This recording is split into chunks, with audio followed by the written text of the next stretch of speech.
Hello viewers, आज हम explain करने वाले हैं एडवेंचर थ्रिलर एक्शन से भरपूर दमदार मूवी को, जिसमें काफी यूनिक कॉन्सेप्ट दिखाया गया है। कौन है परसियस? क्यों ये देवता होने के बाद भी नॉर्मल इंसानों की तरह रहता है? क्या है टारटोरस वॉल? और कौन है क्रोनस, जिससे पूरी दुनिया का? आइए जानते हैं। लेकिन वीडियो में आगे बढ़े उससे पहले एक छोटी सी रिक्वेस्ट। जी हाँ, सही समझे। वीडियो को लाइक और चैनल को सब्सक्राइब करके बेल आइकन को प्रेस कर लें। दोस्तों, कहानी की शुरुआत होती है परसियस नाम के एक शख्स को दिखाते हुए, जिसके पास कुछ खास पावर्स, लेकिन परसियस ने कभी इन पावर्स का इस्तेमाल गलत कामों में नहीं किया था और न ही इसने देवता बनने का फैसला किया। फिलहाल परसियस अपने बेटे के साथ मछुआरों की जिंदगी जी रहा था और बेटे की पूरी जिम्मेदारी इसी के कंधों पर थी, क्योंकि परसियस की वाइफ की डेथ हो चुकी थी। परसियस अपने बेटे को योद्धा न बनाकर एक सादा जिंदगी देने का ख्वाब देखता है, इसलिए ये अपने बेटे को फिशरमैन बनने की भी ट्रेनिंग देता है।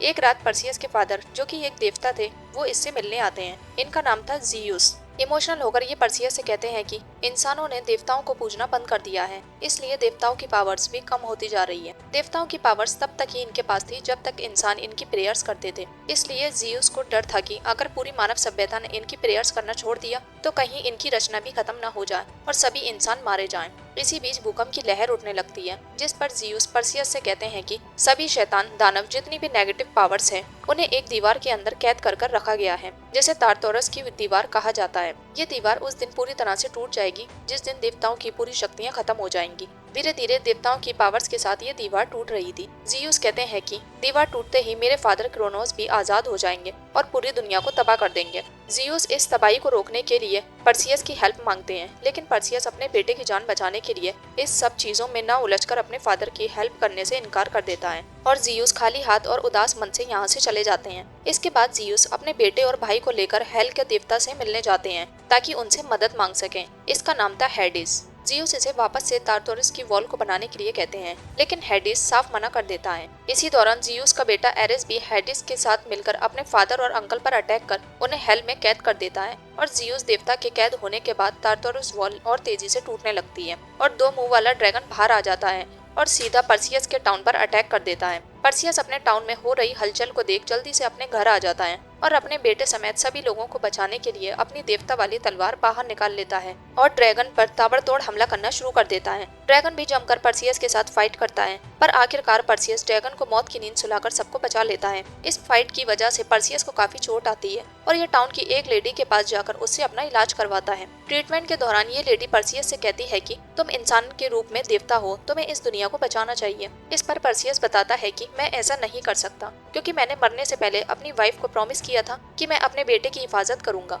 ये लेडी कहती है कि अगर ये पूरी दुनिया ही तबाह हो गई तो फिर तुम्हारे बेटे का बचना नामुमकिन है, इसलिए तुम्हें हालात को समझना चाहिए। परसियस लेडी की बात सुन सोच में पड़ जाता है और फैसला करता है कि वो अपने फादर ज़ीउस का साथ देगा। परसियस अपने बेटे के साथ देवताओं के मंदिर में जाता है और यहाँ अपने फादर को बुलाने लगता है, लेकिन काफी देर बाद भी उसके फादर नहीं आते। लेकिन तभी पोसाइडन यहाँ आ जाते हैं और परसियस को इन्फॉर्म करते हैं कि तुम्हारे फादर ज़ीउस को तुम्हारे भाई एरिस और हेडिस ने हेल में कैद करके रखा है। साथ ही ये भी बताते हैं कि वो दोनों क्रोनोस के सपोर्टर हैं और उसे जल्द ही टारटोरस वॉल से बाहर निकालने वाले हैं। ये सब सुन परसियस काफी टेंशन में आ जाता है और किसी भी हाल में अपने फादर को बचाने का फैसला करता है। लेकिन पोसाइडन कहते हैं कि तुम इस काम को अकेले नहीं कर पाओगे, इसके लिए तुम्हें एग्नोर का साथ चाहिए होगा। एग्नोर पोसाइडन का ही बेटा था, जिसे रानी एंड्रोमेडा ने कैद करके रखा था। पोसाइडन परसियस को अपना हथियार देते हैं और कहते हैं कि अब से इसकी सारी पावर्स तुम्हारे साथ। इतना कहने के बाद पोसाइडन की यहाँ डेथ हो जाती है और ये मिट्टी में बदलकर खत्म हो जाते हैं। अब परसियस एग्नोर के पास जाने का फैसला करता है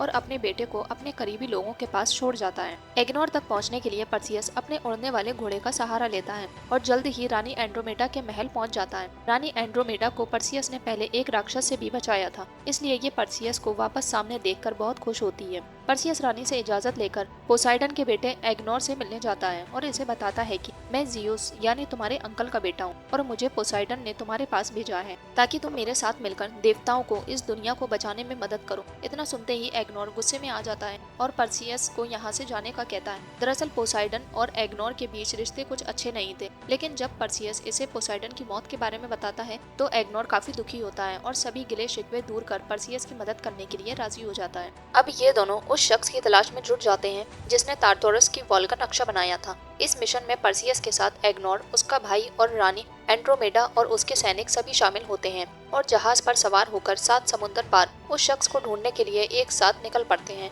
रास्ते में एंड्रोमेडा परसियस से सवाल करती है कि तारतोरस दीवार का नक्शा किसने बनाया था। इस पर परसियस खुलासा करता है कि इस दीवार को बनाने वाले एक देवता हैं जिनका नाम हेफिस्टस है। यही वो देवता हैं जिन्होंने हेडिस, पोसाइडन और जियूस को पावर से भरे हथियार बनाकर दिए थे। अगर इन तीनों पावरफुल हथियारों को एक साथ मिला लिया जाए तो एक ऐसा अस्त्र बनकर तैयार होता है जो जियूस के फादर क्रोनोस को भी शिकस्त दे सकता है। लंबा सफर तय करने के बाद ये सब लोग एक वीरान जंगल में पहुंच जाते हैं जो कि हेफिस्टस का ठिकाना था, लेकिन इन तक पहुंचने के लिए इन्हें काफी मुश्किलों का सामना करना पड़ता है। घने जंगल से गुजरना पड़ता है, लेकिन तभी एग्नोर एक ट्रैप में फंस जाता है। परसियस जल्दी से इसे बचाने के लिए इसकी तरफ भागता है, लेकिन तभी परसियस के सामने एक बहुत बड़ा साइज का दैत्य आकर खड़ा हो जाता है जिसकी सिर्फ एक आंख थी। परसियस के सपोर्ट में सभी सैनिक इस दानव पर अटैक करना शुरू कर देते हैं, लेकिन इस विशाल दानव पर इनके हमले का कोई असर नहीं होता। ये देख परसियस अपने साथियों के साथ मिलकर इस दानव को जमीन पर गिरा देता है और फिर इसके ऊपर चढ़कर पोसाइडन के त्रिशूल से इसे मारने ही वाला होता है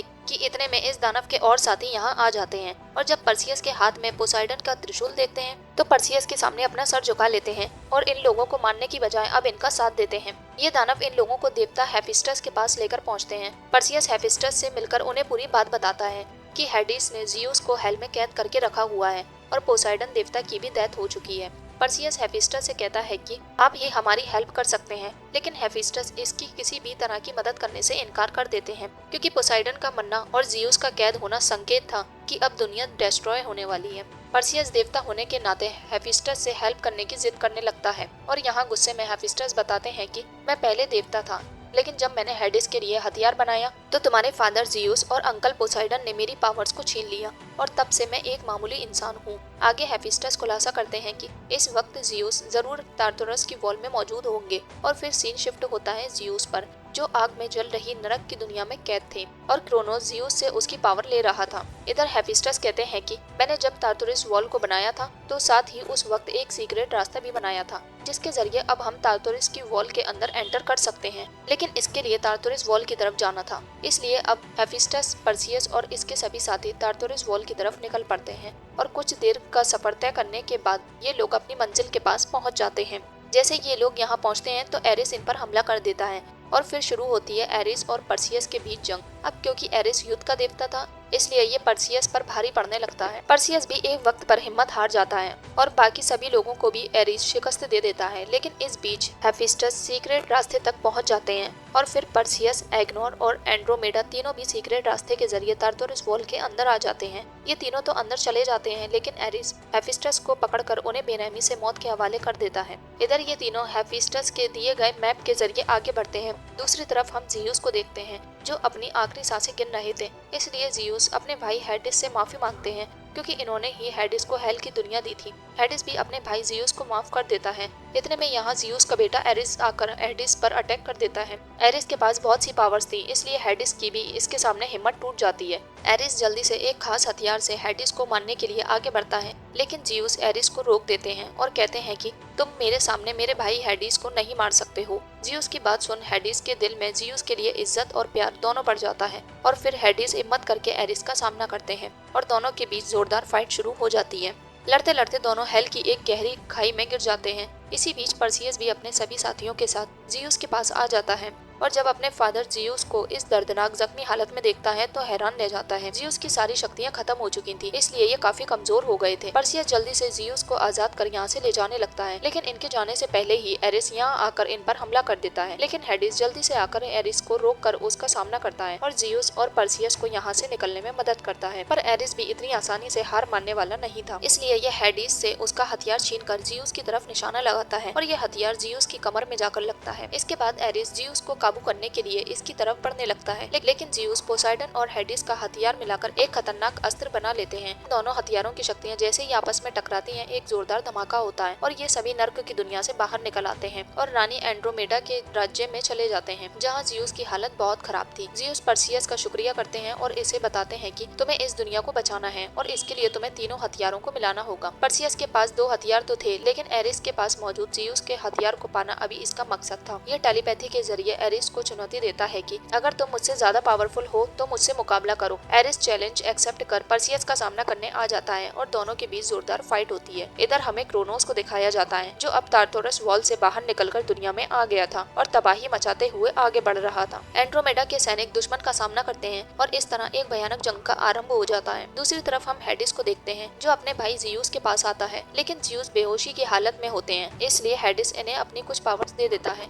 और फिर जियूस होश में आकर बिल्कुल तंदुरुस्त हो जाते हैं और दुश्मन का मुकाबला करने मैदान में आ जाते हैं। हेडिस भी जियूस का साथ देता है और दोनों भाई क्रोनोस का मुकाबला करते हैं, लेकिन क्रोनोस को खत्म करना इतना आसान नहीं था। ये बहुत ही खतरनाक दैत्य था, इसलिए दोनों इसके सामने कमजोर पड़ जाते हैं और क्रोनोस इनकी सारी शक्तियां छीन लेता है। इधर हम परसियस और एरिस को देखते हैं। परसियस ने एरिस को बुरी तरह से हराकर मिट्टी में मिला दिया था और फिर ये इससे अपने फादर का हथियार भी लेकर अपने पास रख लेता है। अब परसियस के पास तीनों ताकतवर हथियार थे, इसलिए ये इन तीनों को मिलाकर एक पावरफुल अस्त्र का निर्माण करता है और फिर क्रोनोस को मारने आ जाता है, लेकिन क्रोनोस इसके काबू में नहीं आता, इसलिए परसियस इसके शरीर के अंदर ही चला जाता है और फिर अंदर से इस शक्तिशाली अस्त्र से इस अटैक कर इसे खत्म कर देता है। क्रोनोस के मरते ही एक जोरदार धमाका होता है और सब कुछ नॉर्मल हो जाता है। जियूस अपने बेटे को शुक्रिया कहते हैं और फिर इनकी भी यही डेथ हो जाती है। मूवी के आखिर में हम परसियस को एंड्रोमेडा के पास देखते हैं। दोनों की आंखों में एक दूसरे के लिए प्यार था और फिर परसियस अपने बेटे को भी एक योद्धा बनाने का फैसला करता है और अपने बेटे के हाथों में देवताओं की तलवार थमा देता है और इसी के साथ ये मूवी यहीं खत्म हो जाती है। तो दोस्तों कैसी लगी आपको ये मूवी कमेंट में बताएं। वीडियो को लाइक और चैनल को सब्सक्राइब करके बेल आइकन को जरूर प्रेस